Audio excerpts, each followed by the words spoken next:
좋은 아침입니다. 이제 우리 열왕기 말씀 묵상하도록 하겠습니다. 열왕기상 1장 1절에서 14절 말씀입니다.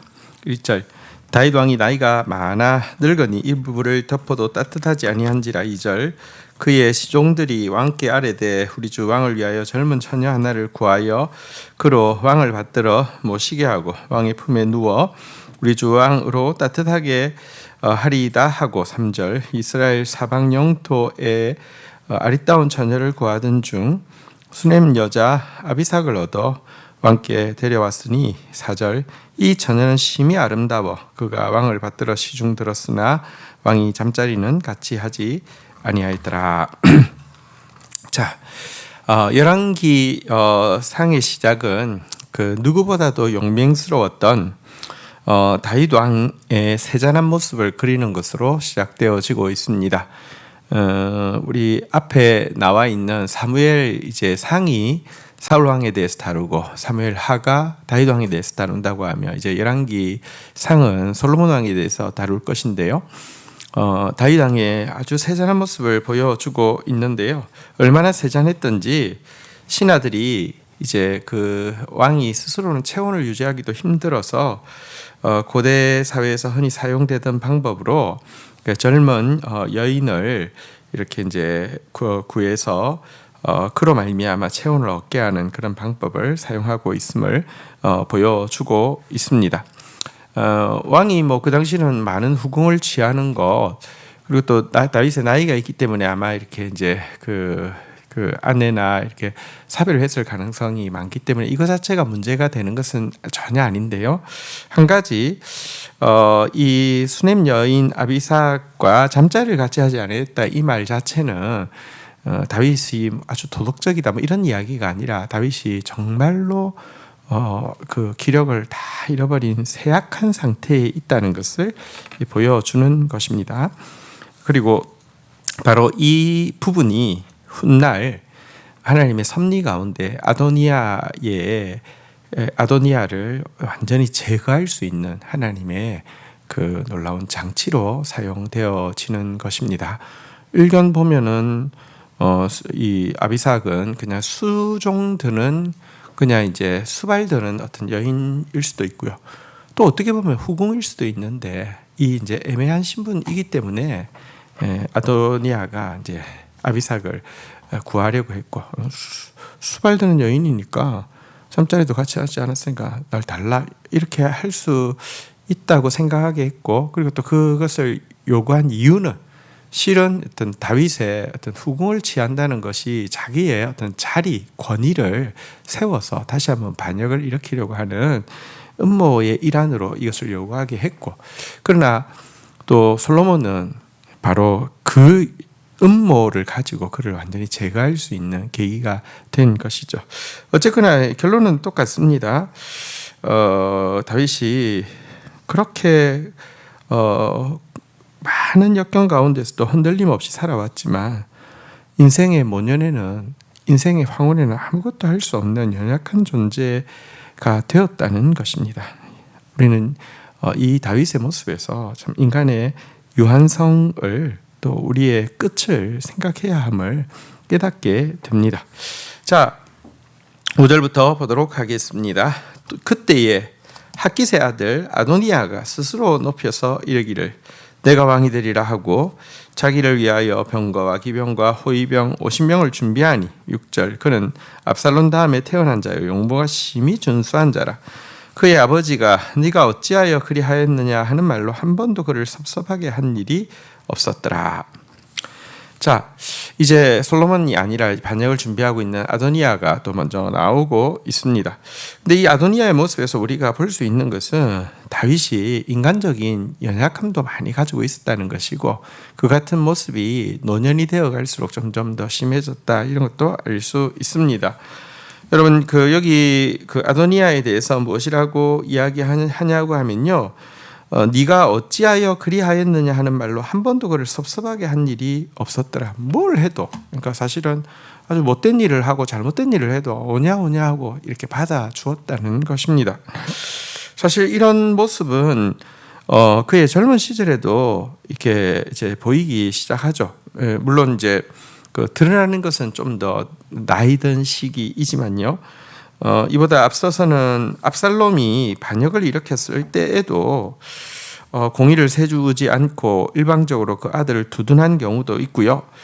또 암논이 그 여동생을 범했을 때에도 뭐 특별히 그냥 조치를 취하지 않고 뭐 책망하지도 않고 뭐 이런 일들을 보게 됩니다. 어쨌든 이런 뭐랄까요, 그 하나님의 사람이 늙어가면서 또 한계를 가지고 있다는 것을 분명히 알아야 합니다. 그래서 사실은 뭐랄까요, 또 깨끗하게 잘 퇴장해 주는 것도 되게 중요한 하나님의 사람의 책무라고도 할 수 있지요. 어쨌거나 이렇게 이 뭐랄까요, 다윗이 사실은 이제 뭔가 다 기준을 세우고 이런 걸 잘 못하기 때문에 이미 다윗이 유언으로는 솔로몬을 이제 세운다고 이렇게 이야기를 했음에도 불구하고 이 아도니아는 스스로 왕이 되기 위해서 여러 가지 일들을 하고 있음을 보게 됩니다. 사람들 보기에는 거의 왕의 행차와 마찬가지로 보일 정도로 병거와 기병과 호위병을 자신을 위해서 준비하고 있는 모습이 그것입니다. 그뿐 아닙니다. 7절 8절부터 보면요, 아도니아가 스루야의 아들 요압과 제사장 아비아달과 모의하니 그들이 따르고 도우나. 8절 제사장 사독과 요야다의 아들 브나야와 선지자 나단과 시므이와 레이와 다윗의 용사들은 아도니아와 같이 하지 아니하였더라. 아도니아의 이 음모에 정치인 중에서는 당시 가장 강력한 사람은 그 이견의 여지가 없이 요압이죠. 요압은 다윗도 어떻게 할 수 없는 인물이었습니다. 이 요압이 합류했고요. 또 당시 대제사장이 2명이 있었죠. 아비아달하고 사독인데요. 그 중에서 예루살렘 쪽에, 그러니까 다시 말하면 권력의 중심 부의 대제사장이 아비아달이었는데요. 아비아달도 그의 편에 섰습니다.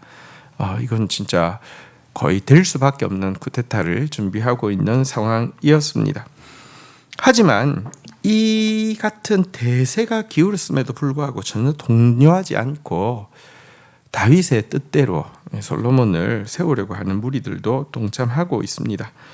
다윗에게 속한 용사들이라고 이제 그 과거 성경에는 표현되어 있고요. 어쨌든 이 다윗의 충성된 용사들이 여기에 있습니다. 이들은 뭐랄까요, 그 대세가 아니라 하나님의 충성된 왕 다윗의 뜻을 따르려고 했고요. 또 이들은 솔로몬을 세우는 것이 사실은 다윗의 뜻을 뛰어넘어서 하나님의 마음에 합한 일이라는 확신이 있었기 때문에 이와 같은 위협을 무릅쓰고 있는 사람들이었습니다. 이런 사람들이 충신입니다. 이익에 의해서 움직이는 사람들은요, 이익에 의해서 언제든지 배신할 수 있습니다. 공의에 의해서 움직이는 사람들은요, 언제나 변함없이 충성할 수 있는 것입니다. 9절부터 보겠습니다.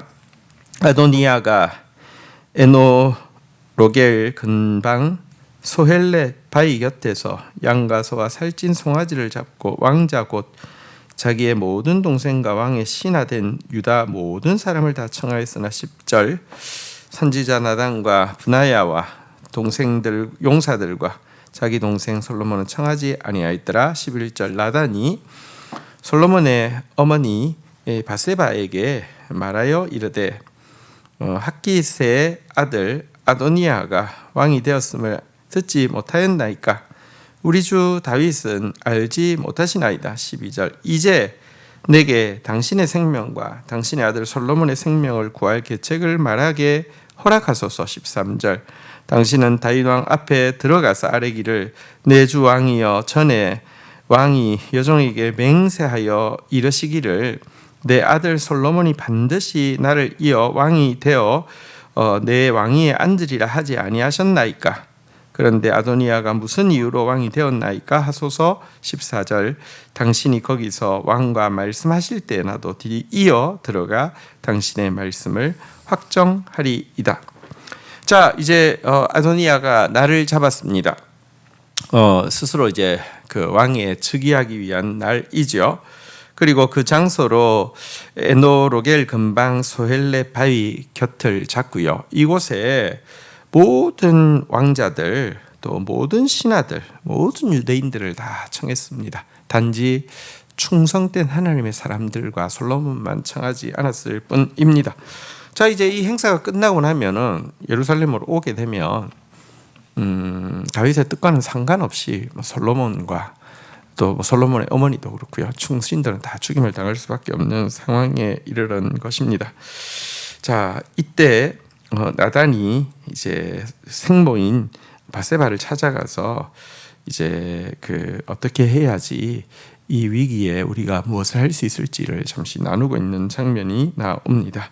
어쨌거나 이들은 편하고 쉬운 이권의 길이 아니라 어려워도 공의의 길을 따르려고 고난을 무릅쓰는 사람들입니다.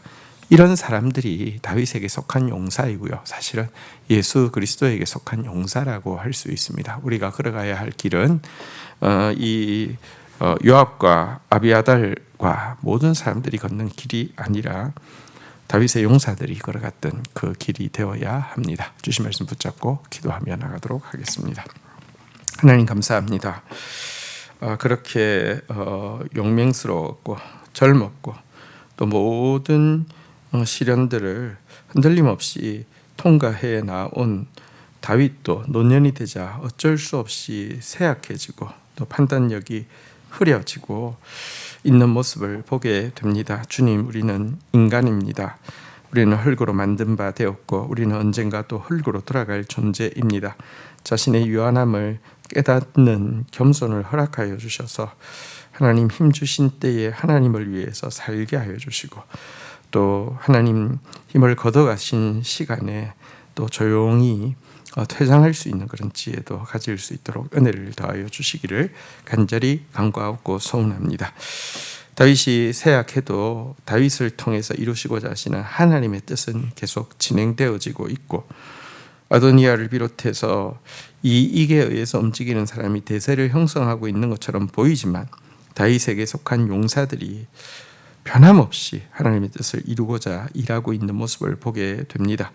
그리고 이처럼 고난 가운데도 공의를 이루려고 하는 사람들이 결국은 하나님의 뜻을 이루게 되는 역사를 성경 역사를 우리가 보게 됩니다. 하나님 많은 사람이 걸어가는 이익을 쫓는 넓은 길이 아니라 공의를 쫓는 좁은 길이 가게 하여 주시고 이 일에 뒤따르는 고난을 기쁘게 감당하게 하여 주셔서 참으로 진리에 속한 사람들이라고 예수께 속한 용사들이라는 칭호를 받는 저희들이 삶이 되게 인도하여 주옵소서. 예수 그리스도의 이름으로 기도 올립니다. 아멘.